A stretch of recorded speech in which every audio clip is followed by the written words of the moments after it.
Bonjour à toutes et à tous, c'est RK. Aujourd'hui, nous nous retrouvons dans la 9e partie du cours sur le calcul différentiel. Donc aujourd'hui, nous allons nous intéresser à l'annulation de la différentielle sur un ouvert connexe d'une constante. Rentrons alors dans le vif du sujet.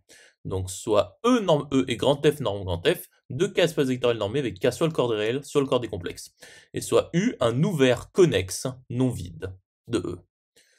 Donc, soit f une application de u dans grand F telle que u est inclus dans l'ensemble des points fléchés différenciables de f. Donc, démontrons que pour tout x, y de u de f de x égale f de y, équivalent à pour tout x de u, différentiel de f en x est égal à l'application nulle. Donc, voyons l'application directe. Donc, soit x appartenant à u quelconque, soit h appartenant à e quelconque, donc soit s appartenant à k étoile tel que x plus sh appartient à u quelconque.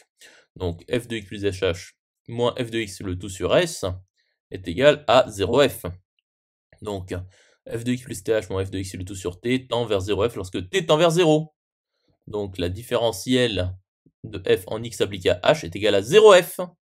Implication directe établie, comme dans le cas convexe. Intéressons-nous alors à l'implication réciproque.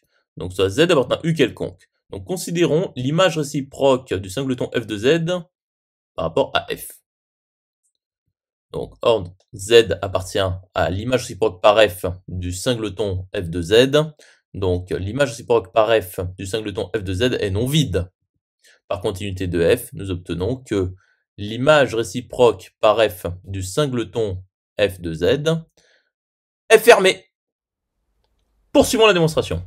Donc, montrons que l'image réciproque par f du singleton f de z est ouverte. Donc, soit A appartenant à l'image réciproque par f du singleton f de z, donc f de a égale f de z. Donc, pour tout x de u, nous savons que la différentielle de f en x est égale à l'application nulle. Donc, la différentielle de f en a est nulle. Donc, il existe alpha strictement positif tel que la boule de centre A et de rayon alpha est incluse dans U.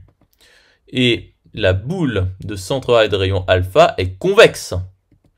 Et donc, pour tout y de la boule de centre A et de rayon alpha, f de y égale f de a qui est égal à f de z.